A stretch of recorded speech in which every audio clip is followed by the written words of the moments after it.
5:40 মান হ'ব তেতিয়া আমালোকে আমাৰ এই হস্পিটেলত পুলিচে লৈ আহিছিলে থানা আছিলে বশিষ্ঠ থানাৰ অন্তৰ্গত 10 মাইলত হোৱা বুলি কৈছে ভাঙাগড়ৰ নিবাসী মাধৱ চন্দ্ৰ দাস বুলি আধ্যাত্মিক যুৱকজন লৈ আহিছিল তেখেতৰ পুলিচে লৈ আহিছে আৰু বাকীখিনি আমাক আমি পোৱা নাই কি হৈছে বাকী তেওঁক আমি যেতিয়া পৰীক্ষা কৰিলোঁ চাৰ্জিকেল পইণ্ট অফ ভিউত একো নাই হাড্ডি বিভাগৰ পৰা যেতিয়া পৰীক্ষাখিনি কৰিলে তেওঁক দেখা গ'ল যে তেওঁৰ এটা মানে বুলেট ইঞ্জুৰি এণ্ট্ৰি আৰু এক্সিট সোমোৱা ওলাই দুয়োটাই আছে ভৰিৰ নি তলত তাৰমানে তল ভৰিত আৰু তেওঁৰ সেইটো কাৰণে যিহেতু এণ্ট্ৰি এক্সিট আছে কম্পাউণ্ড ফ্ৰেকচাৰ বুলি কয় ফিবুলা বুলি এডাল আমাৰ হাড্ডি থাকে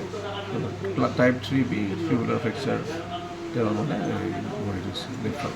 এতিয়া তেওঁ কেনেকুৱা সুস্থ নে তেখেতক আমি অৰ্থপেডিক্সত এডমিশ্যন দিছোঁ আৰু অলপমান যিহেতু জাষ্ট 5:30 আহিছে আমি গোটেইখিনি চাব লাগিব